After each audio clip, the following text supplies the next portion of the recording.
What is up, Shadowverse fans? Today I thought with BP11 coming out about half a week ago, I would go over a bigger tier list overall of all the decks that I could think of on top of my head, or decks you would probably see in like locals and above kind of regions, and I would make a tier list to help you guys figure out what you might want to play. With tier 1 being the best of the best, tier 1.5 being very tournament viable in terms of um, like if you're taking it to like a regional or anything higher tier than a local. Tier 2 being pretty good, but you might not get as good as results as you would tier 1.5 or tier 1, with tier 1.5 having some problems that tier 1 might have, and tier 2 being overall having even more flaws that show. Locals competitive, these are, I misspelled that. Those are decks that you could take the locals and take a win off of the entire, like take the tournament win. I mean, maybe you might not want to bring it to like a shop showdown, right? But you could bring it to like normal locals. And then the last tier being out of date, outdated. I'll wait for support. These decks are really old. They haven't got much support. Maybe the support coming down the line. If there are, I will talk about it. If not, these decks just aren't generally good. You probably there's a high chance your win will be through a buy if you take these to even locals. Maybe you'll get a win or two at most if you're lucky, but these decks are pretty outdated, to say the least. We're going to start with the first deck, and that deck being D-Shift Chess. I think this is a solid 1.5 tier deck. You could take this to any tournament and win. It doesn't matter.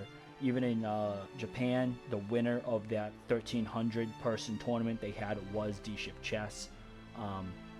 Overall, it's not bad into the meta as a whole. The biggest problem being, I believe that Wasteland Sword potentially could run through it if they don't open the right cards.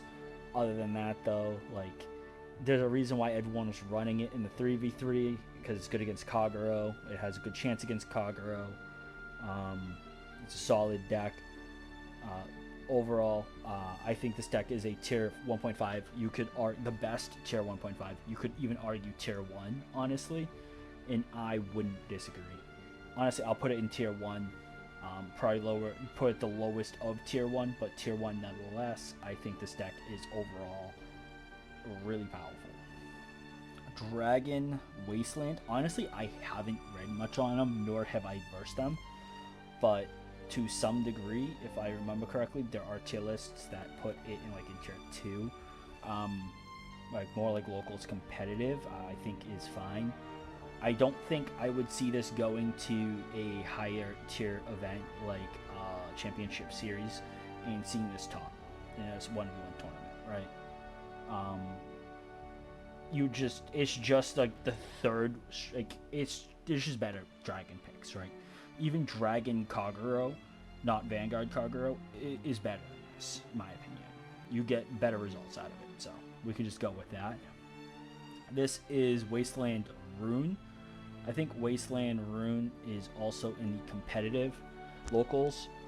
Again, there are just too many stronger rune choices you could pick over Wasteland Rune.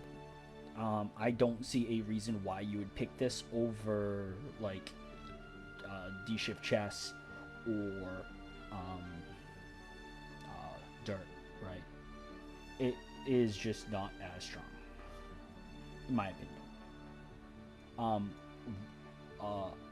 Forest Wasteland, I also think is like a tier 2 locals competitive. I'm just gonna leave it in tier 2 for now. I think if I remember correctly, I once again, these three, like the Wasteland decks, are still new. I haven't versed the 3 lower tiered Wasteland decks, right? I think it's like a tier 2 deck, Wasteland Forest. But overall, I think that we're in a area right now where Forest might not be in the best spot compared to other classes. and I think that's just the situation Forest is in. I think there might be a better pick, and I will talk about it. And if you disagree, that's fine. Once again, I'm not hyper experienced with this deck. Based off of tier lists and results, it has some. So I'd say tier 2, maybe locals competitive, you could put it in. Bats is an absolute tier 1.5. Bats is not fallen off really compared to last set. It's just there's a couple new decks that just do what it does as well. Overall, I think it's the best, if not second best, Abyss deck you could pick. It's just still does what it does. I don't think it really has changed with the new set coming out what it does. So I think if you're playing bats and you like bats, you can keep playing bats and you'll still get some good results with bats, right? Oracle Think Tank, I think is an absolute locals competitive deck. I think if you bring it to a shop championship, you're not going to get a lot of results out of it. I'm going to be honest. You might be able to win a shop championship if it's a lower tier shop championship, like the people aren't as good, or a lot of people don't play competitive decks, right? Like you could absolutely take it. Regular locals you could absolutely take as well. But I think a Oracle Think Tank is just not it. I think it got second in one of the 3v3 events with Oracle Think Tank, Amulet Control, and D-Shift Chess. I don't know how they pulled that one off, but that's more the exception towards the norm of like how you'd perform with the deck. I think it's like probably on the might be on the higher skill cap. I didn't get a chance to play it, nor did I really get a chance to verse it. But it seems like it's on the higher skill cap because you have to like kind of stack your deck and think about it ahead of time, with less results than other decks could provide. So I think it's a locals competitive along with a lot of the decks here.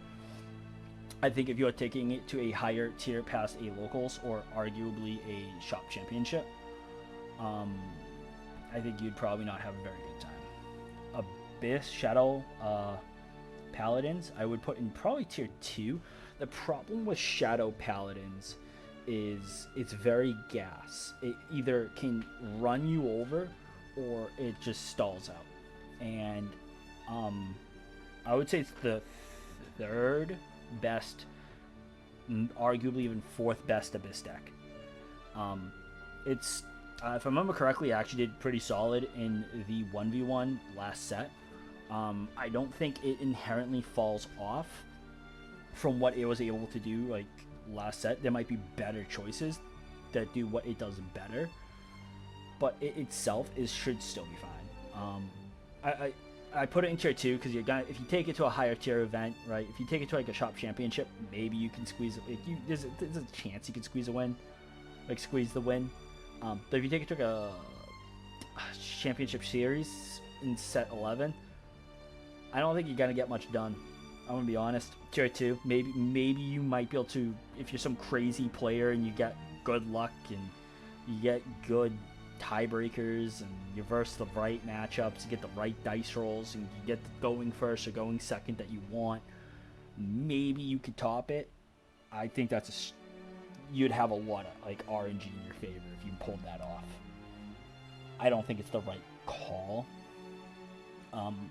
That's why I put it in tier 2, where technically I could see a reality where it goes correct, but that's about it. Like, it's very unlikely. Pale Moon is also a locals viable. I think Pale Moon is like the second worst or third worst Vanguard class. It is one of 2 that did not get a single top, to my knowledge, in the 3v3 event last set. So because of that, I inherently have to put it in a lower tier, right? Or below the ones that could squeeze that out. Because at the end of the day, Vanguard Kagero is still very meta. And if it couldn't do it, well, Vanguard Kagero was the best deck. If there's a deck that is just as good or better, now there's 2 of them, they're not doing it. It's locals competitive at best. So MLB, I'm gonna put MLB in the same boat. MLB I don't think you're gonna get a lot of results here. I'm just being honest. It is the worst variant, or the worst variant of the Royal Paladins.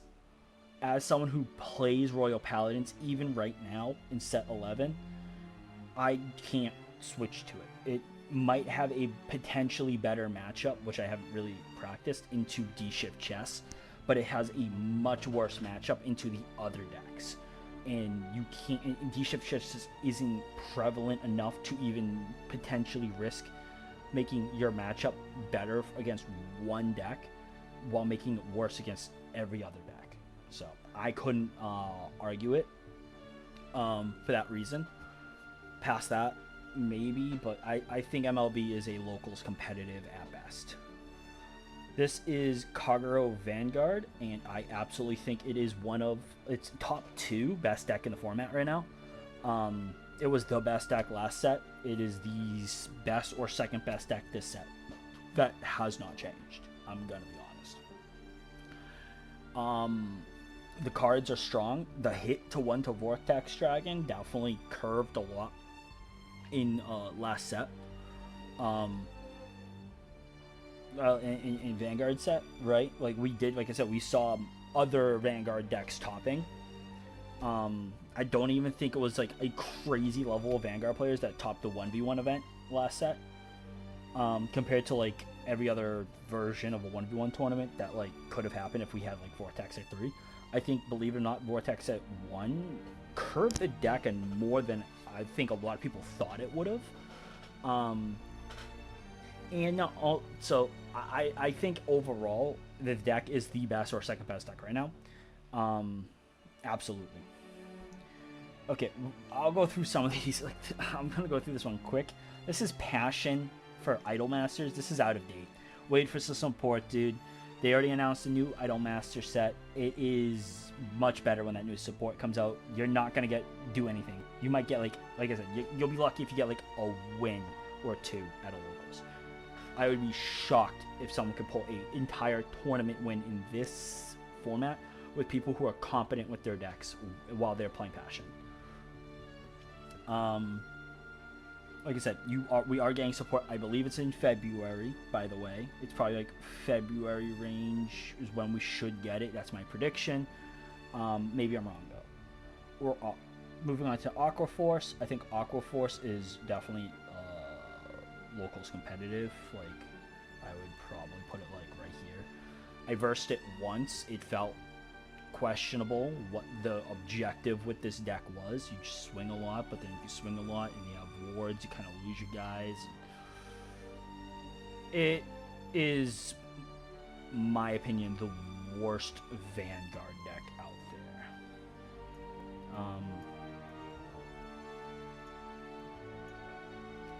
That's my opinion. It is the worst Vanguard deck. It did not get a single top at the 3v3 event, to my knowledge. It feels underwhelming. Its boss monster is better in other decks than its own. It feels like I feel like Oracle Think Tank just plays the card better or something like that. Overall, I think there's just bad. Like, I think this is like the worst quote unquote locals competitive force deck you could pick. So this one's an interesting one. Normally I would put this in outdated, wait for support, but hear me out, it actually does pretty good into D-Shift decks naturally, right?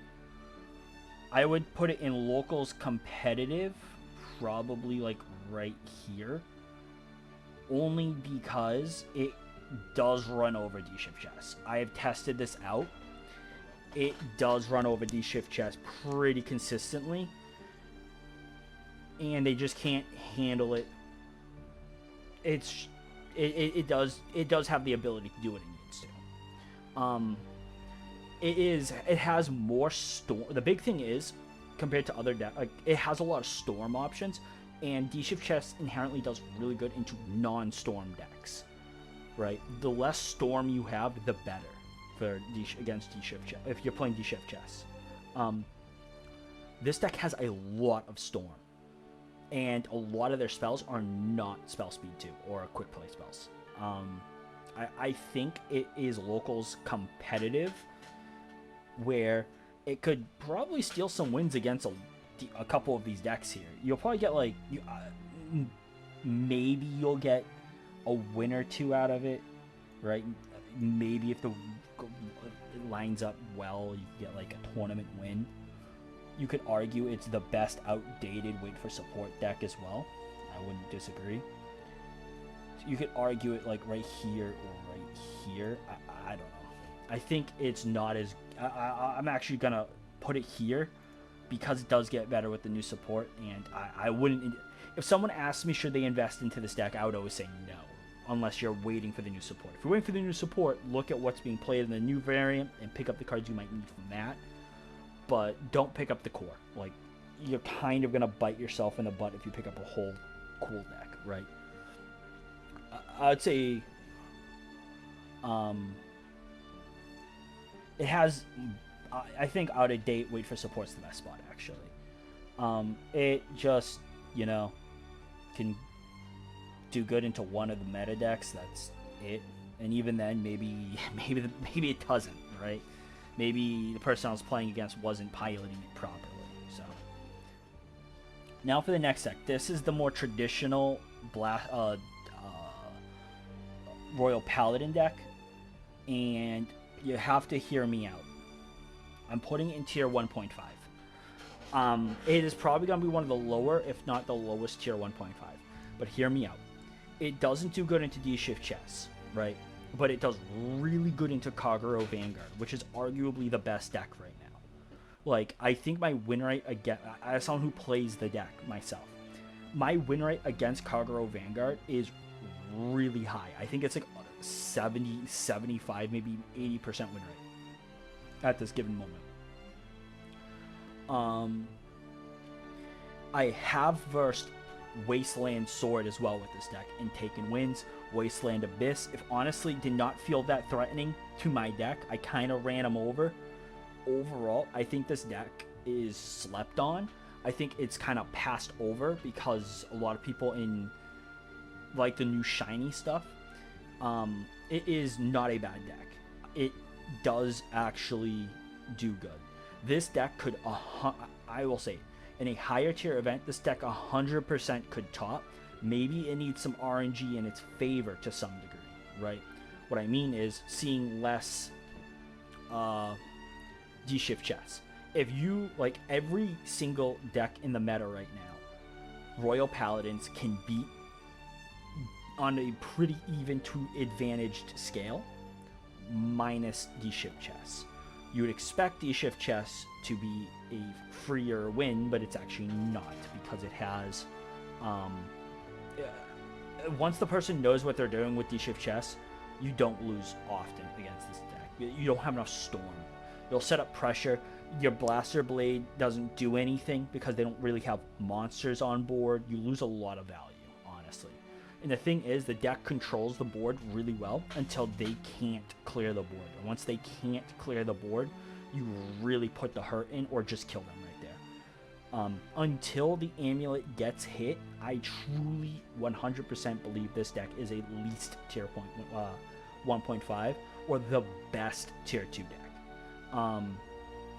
If you put it in the best tier 2 deck, I personally would disagree, but I would understand why. Because if you don't get Alfred, it inherently feels infinitely worse to play this deck. But it does so well into Kagero Vanguard, and it does, like I said, I have beaten Wasteland Swords. It's a good ratio right now for me. Wasteland Sword I have beaten at a good ratio. I have a very good ratio against Kagero Vanguard, and I've beaten multiple times Wasteland Abyss. And those are just apparently supposed to be some of the best decks right now. I have lost to Bats a couple times, but the only times I've lost, like in the 3v3, I versed Bats with the deck, right? And I lost. That's literally because I didn't see Alfred. I was running the deck over, and had I seen Alfred, I would have won, but I didn't. So I am going to put it at tier 1.5. I am very confident in this pick. You can disagree, and that's your right, but this is where I personally believe it belongs. Diework Control, it is a out-of-date wait for support. We're getting support in December. When that comes out, you can play 7 more centimeter dash, I think it's called. That spell deck of Uma. It plays Daiwa. It's pretty much Daiwa Control, but more updated. It's better. Just wait. Current Daiwa Control is not. You're gonna get ran over, and it's not even gonna be funny. Wasteland Abyss, I guess. I've heard people talk about how it's really good right now, and it's actually meta. So I'm going to put it in tier 1 out of respect or belief of what I've heard from people, and I have high amounts of respect for the people who have told me this. However, like as I've said, I have a pretty dang good win rate against this deck. If you open decent with Sword, like if you open Morgana into Blaster, and you're going second, it's over. You're going second, it's over. You're going to turn 2, Morgana pop a card, Blaster pop a card. You're just going to snowball. They can't keep up at that point. I think it's a tier 1 deck, though. It is really good as a whole. It can compete against some of the better decks. I think it is better than D-Shift Chess, but D-Shift Chess is like just a weird deck where it does 1-for-1 trades until it kills you. Overall, I think this is a safe spot we can put it. I think this is a pretty solid deck. I definitely saw what the deck is supposed to do, and it can be scary. But once again, I just haven't had too much trouble against it. But that might just be the matchup, right? 2 cost, I'm gonna put right here. I think 2 cost Abyss is like tier 2. Once again, tier 2 being more if you take it to a higher tier event. If the gods, RNG, stars, or whatever you want to call it, line up perfectly, there is a world where you could technically pull off the top. You're probably getting knocked out right there, though, let's be real. I think it is better than Shadow Paladins, but it is definitely worse than Bats, and is definitely worse than Wasteland Abyss. It is definitely worse than those two, and it's decently gapped. There is a reason why 2 cost Abyss died the second Bats came out, right? If you look at people playing 2 cost versus Bats when Bats came out, it's just not it went from the most popular to second most popular deck to literally never played, like very rarely played. So we'll leave it there. Puppets, I do think Puppets is better than 2 cost. These two were very close rivals, but the difference is I think overall Puppets did get a little bit more support than Bats did. As a whole, I think it did get a top in the 3v3. Once again, 3v3 taken to some degree, because in 3v3s you can be carried. You can go 0-10, and your teammates can go 10-0, and you can be, or 9-1, and you can be carried to the top. It is possible, but it did get a top. Yeah, it's something you do need to at least put somewhat respect to. Somewhat being loose. It's a very high roll deck. Personally, I think the deck, I personally never really highly struggled against the deck, but once again, if the stars line perfectly and it's your golden blessed day, you could possibly top a higher tier event, right? You could definitely win a shop championship if it's like a mid-tier shop championship, but once again, anything past a mid-tier shop championship, RNG needs to really line up for you. Natera Forest. This is funny. When Natera Forest came out, this deck was decent. It was pretty solid. But with the 3v3, this deck, I think, unironically had the third highest amount of tops. It's either the third or the fourth highest amount of tops in the 3v3 Bushiroad Summer Festivals of all the tournaments. Like, it actually put in work. And you could say, oh yeah, it could get carried. But the reality is you can't carry that high, right? You can't carry, like, what are the chances that many Natera players all got carried, that were all conveniently playing a Terra Forest, I don't think is very common. I think the deck actually doesn't perform bad. I think it is probably a high tier 2 deck, right? Where if stars align, I think you could absolutely win a shop championship with this deck. I think anything higher, topping like a higher tier event, like a championship series or something in set 11, I think you might need a little bit of RNG, but you could probably put it like right there, right? Shoot, you could put it like right there, like between these. So you could intertwine these two, which however you want to go. Like, you can do that if you want. I wouldn't like hardcore disagree. I think like right there, like maybe my little biasness puts it like that, but yeah, like it got results. But I'm putting it in tier 2 just because I don't know its matchups into the Wastelands, right?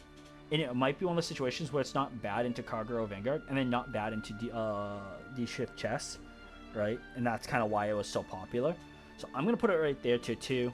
You can put it in tier 1.5. I wouldn't disagree with you. Whether you put it ahead or behind Royal Paladin, I also wouldn't disagree with you. I think the deck isn't bad. I think it is slept on right now. Like I said, it got results in the 3v3. Like, it got results. Like, it didn't just top once or twice. I think I saw it. I think if I remember correctly, it topped like 5 or 6 times, like, or more. It was really high amount compared to like other decks. Like, obviously, like the Kagero Vanguard got like, and keep in mind, I'm going off of the Bushiroad website, right? The Bushiroad website also only posts top 3s, which means this deck got top 3 like 5 times. That's impressive. I think the deck is actually like good. Like, this deck, if this deck would be in its own tier compared to these decks, right? Like, my opinion. Like, I think this deck is a tier better than these decks. Like, maybe it's just because those who pilot the deck have literally only piloted this deck since its release, and that's why people are doing so good with it. And if that's the case, though, that could show you still the ceiling of how good the deck can be. At the end of the day, I think it's tier 2, tier 1.5. You could argue either or. I would not disagree. Amulet Control, I actually put right here. I think Amulet Control is... I tested it. It gets run over by this deck. Kagero Vanguard runs it over pretty quick unless you open really well. I think against D-Shift Chess, maybe you can heal enough to not die to them in their OTK, but I still think you lose in the long run. I'm gonna be real. I don't see realistically how you win with this deck. I think that's the big problem I'm having here, is you heal a lot, and then your monsters just die the second they hit board, most likely. This is because nothing has Storm. You're gonna burn, but they're always just gonna skewer for 3. It's gonna be a slow stalling game, so it's not really gonna achieve much. Maybe it does good into the other 2 decks, the Wasteland meta decks, but I don't know. I think it against the meta, it has too many like good versus bad matchups to be considered tier 1.5. The problem is really going to be, if you go to a high tier event, you're going to be hoping to verse the matchups that you can win easy against and avoiding the matchups that you kind of get wrecked by. Its matchups are too polarizing based off my experience. In Terra Forest, I would probably put right around here, tier 2 as well. It can definitely win shop championships. I think Natera Sword, not Natera Force, Natera Sword can absolutely win shop championships. It is also getting more support in set 12, but sadly I think it almost instantly gets outdated by set 13 because it's a combination set. But overall, like, it did didn't it just win a 1v1 Bushiro Summerfest? I think they didn't have enough people to fire off it being a 3v3, so they cut it into a 1v1, and the guy won with it. I think that was in Spain, if I remember correctly. I think the deck isn't bad. I think the thing is it hard auto loses to Amulet Haven. I've never lost to that deck while playing Amulet Haven when my build was finalized. It got so bad, the person who I knew playing this deck just tilted the second he knew he was versing me, because he couldn't win. Because they rely on a Spartacus to help them win, and Amulet Haven kind of just denies that. However, Amulet Haven is super unpopular, it's super underrepresented, and on top of it, I think Natura's Sword, I would say he's probably worse than Natura Forest. Natura's Sword worse than Natura Forest as of now. When it first came out, it was definitely the better one. But as support, like Forest was able to capitalize on more support, that the future cards were released that weren't Natura related than Sword was, is what I've come to gather. Black and White Merchant is definitely a tier 1.5. I definitely put Black and White Merchant ahead of Royal Paladin. That's not even like... Black and White Merchant is definitely... I would say probably the second to third best Sword deck right now. I think Sword is, weirdly enough, in a really good spot where you could pick a lot of Sword decks and get a lot of results. People write this off the second Wasteland Merchant came out. But I'll be real, I think Black and White Merchant can slap them in a matchup. I think it's definitely doable. I definitely think you could take Black and White Merchant. I would not be surprised if in set 11 we have any major events, Black and White Merchant actually holds out. I think a huge problem is a lot of people tend to go to the new decks. They look at what Japan did and mimic it. And what happens is when we do that, we disregard decks that could still be viable for the new shiny cards. And I think Black and White Merchant is a prime example of a deck that could be very fine how it is. Maybe Black and White Merchant or Black and White Wasteland might, like a little bit of a Wasteland engine in Black and White Merchant might become a thing, right? But I think Black and White Merchant or Black and White as a whole is still fine. I think you could definitely smack a lot of people around with this deck. It is very aggro. It can get very out of control very quick. And you can lose very quick. Like this deck, Black and White Merchant, can run over Sword. Has the technical capability to run over D-Shift Chess. Don't get me wrong. D-Shift Chess gets rolling. It heavily goes into D-Shift Chess's favor. But it is possible. This deck can beat Bats. This deck can beat Kagero Vanguard. It is possible. Like I think it's a 1.5 contender. Absolutely. This is Kagero Dragon. I think Kagero Dragon goes to right here. I think people sleep on Kagero Dragon. Once again, 3v3 is over. No point of playing Kagero Dragon because you can just play Kagero Vanguard. But I think Kagero, with Vortex Dragon going to 1, Kagero Dragon did get a buff off of that because they don't play it. Or more so, they play other cards that aren't Kagero. So you can get away without playing it, or playing it only as one of, and not have to rely on it as much. Because you have Forte and you have Ramp, if you ramp early on with a Forte, you can get some serious results really quick. I think Kagero Dragon was written off too quickly the second you didn't have to play it. I think it's fine. I think it's a perfectly viable class. I would probably put it maybe right here, actually. Maybe right here, like anywhere in between, like in these 3 slots. Yeah, like the deck did still do pretty dang good. There were plenty of decks that topped without Kagero Vanguard in their team, but they ran Kagero Dragon instead, right? Like it is a strong deck still. You can absolutely run it. It comes down to preference. I think this deck is definitely better. I think Kagero Vanguard is better than Kagero Dragon, but Kagero Dragon is still an absolute terror of a deck that you need to still respect. One cost Spartacus, I think it goes like right here. Problem is, maybe it got better. I don't know. Maybe you could put it like right here. I don't know. It feels kind of gimmicky. I feel like a lot of decks tend to just run it over. Like if I'm playing against one cost Spartacus with Royal Paladin, I'd kind of just run it over. I feel like before it has a chance to do anything. I think Vanguard, the Dragon decks might be able to run it over quick enough. I think, funny enough, this deck, Dragon Kagero, might have a better matchup than Vanguard Kagero into one cost because of the ramp, allowing them to get the storms and a ton of face damage a lot quicker. Overall, I think it's definitely a tier 1.5 deck. You could argue one of these two, but I think overall Royal Paladins is slept on. Because of that, I think I'm going to be putting one cost Spartacus in the lower tier 1.5, but I think it is still a very high contender. It still gets a lot of results, and it can still do a lot. Okay. Now for the second or first best deck, your opinion. I'm going to put it in the one spot. This is Sword Wasteland.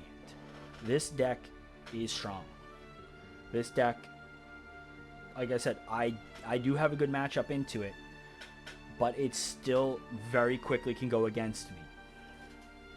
This deck has a lot going for it. The boxed mechanic is really powerful. This deck buffs even one cost Spartacus. It buffs so much. I think as a whole, this deck is absolutely the best or second best deck in the format. Without a doubt. I think the fact that it can do as much as it can do, like, is crazy. It is, I would say it is better than Kagero Vanguard because of the fact that Kagero Vanguard was kind of even-ish in Japan with Sword Wasteland. And that was with 3 Vortex Dragon. Now it only has 1. I would argue we were not in a tier 0 format last format, despite the fact it was a tier 0 format in Japan. Because that Vortex Dragon hit. Because that I have to put Wasteland Sword in first.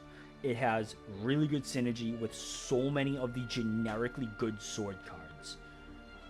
Overall, it does way too much, in my opinion. It has good control. It has the ability to generate wards. It has the ability to generate rush. It does a lot. It's consistent. I know I'm speaking about just like kind of not saying anything super specific. I'm kind of just saying generic stuff about the deck, but it really is pretty good. I think once people understand the deck better on piloting it, it'll really show its colors. I'm gonna do the last one on the list here real quick. This is Acute. Same tier, just it's outdated, dude. Just wait for support. You ain't gonna get anything done. Please just wait for support, please. Now for the third or fourth best deck, your choice. This goes to Dirt Room, or Earthright, as some people call it, or Dirt as some people call it, or Earthright. This deck is pretty good. I don't think it, maybe I'm missing out, but I don't think it got better cards. It just got better matchups. Like, I know it wasn't super strong into Kagero Vanguard, but it wasn't bad into Bats. It wasn't bad into D-Shift Chess. It wasn't bad into like, a lot of these decks. Right? It's just, now there's less of its bad matchups around. So it rose up.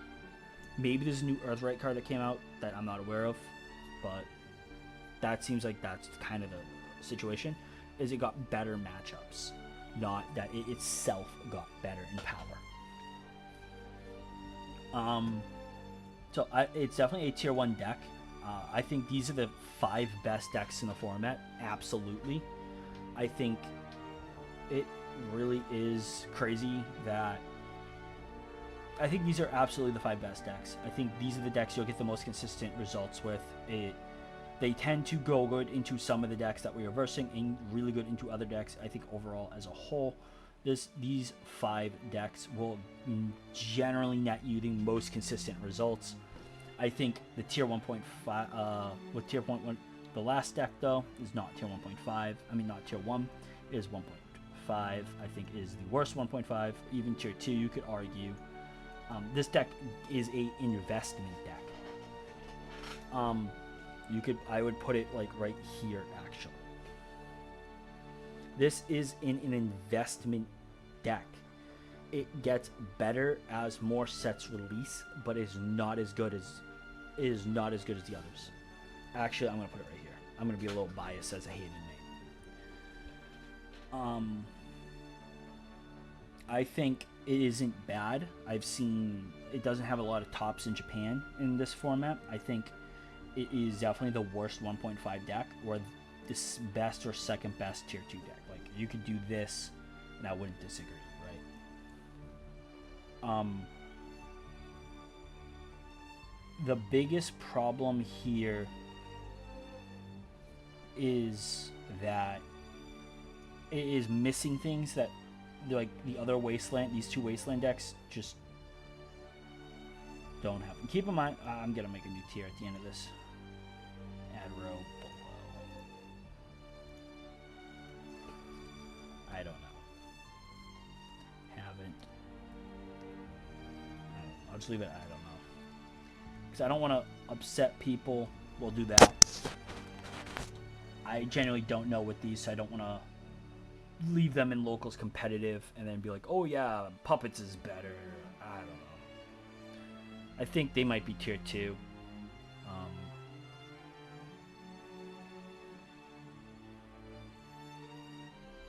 I think they might be tier 2. I don't know.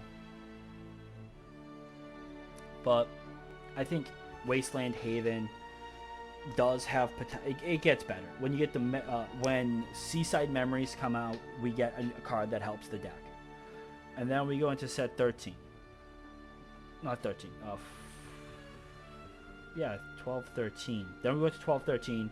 It kind of falls off.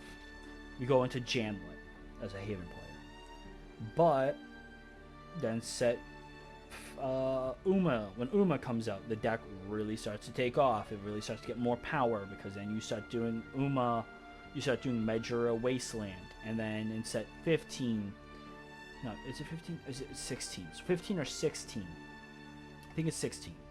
We get even more support, and that really pushes the deck over into becoming meta.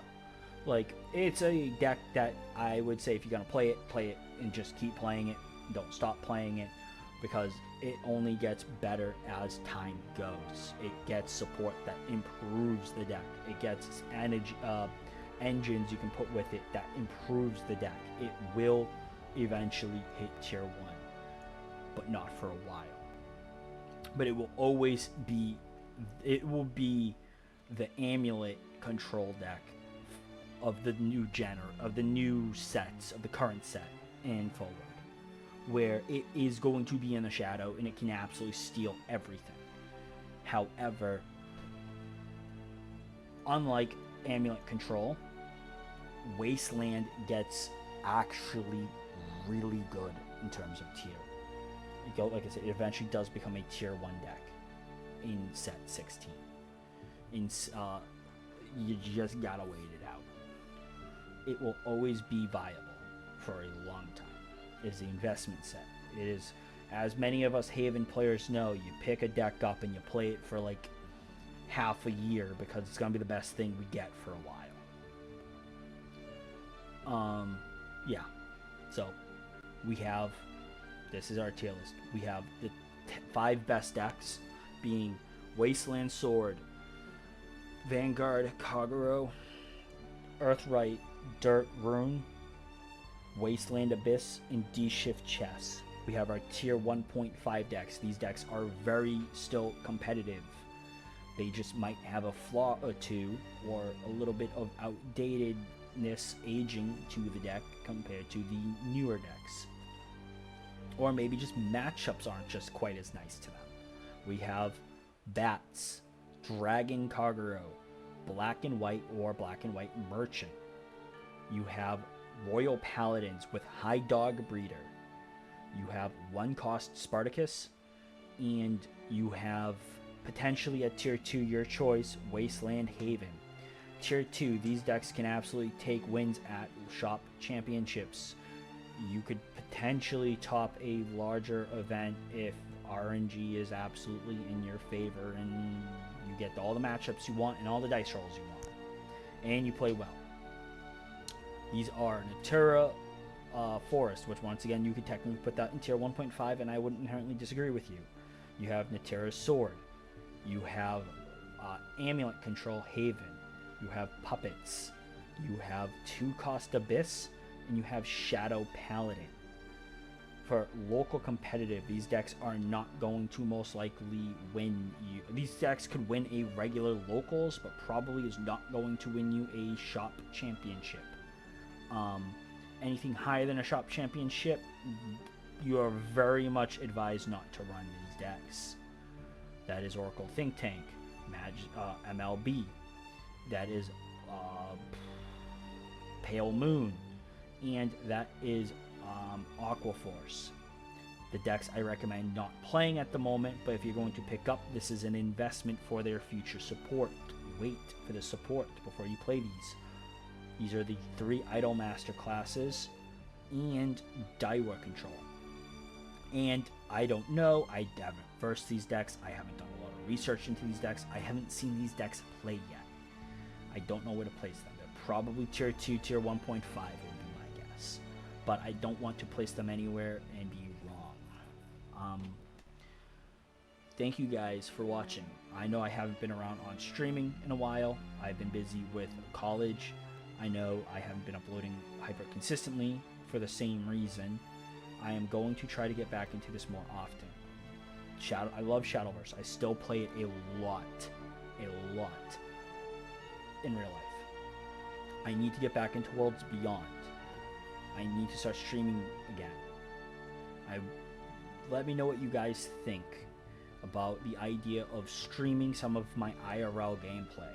I will have maybe friends over, people over, we can play and hang, and maybe I can stream it and you guys can come join us, chat, ask questions, we can try to answer. There'll be some people playing Yu-Gi-Oh! Or some people playing Pokemon, and then you'll have people always playing Shadowverse. There'll always be Shadowverse there every single time, because that's what I play. But let me know what you think. Thank you guys again for giving this a watch. Thank you guys for hanging out. If you guys disagree with any of my placements, please let me know and explain. I'm open to discussion. Maybe I'm wrong on some of these placements. Maybe I'm not amazing. I'm not perfect. We're all people. We all mess up. We all make bad judgments at times. So I wanted to create a tier list for you guys that wasn't just, oh, hey, here's the 5 best decks and then 2 or 3 not so best decks, right? I want, for those who wanted to think about trying some Oracle Think Tank or MLB, they really like their 2-cost Abyss, or they really like Puppets because they like it in Worlds Beyond. I want to give you guys some places to know where what builds and decks might land you based off of what deck you might want to try. Thank you guys again, and I hope you guys have a wonderful day or night or whatever time it is for you guys. Thank you guys for watching, and I will see you in the next one. Bye.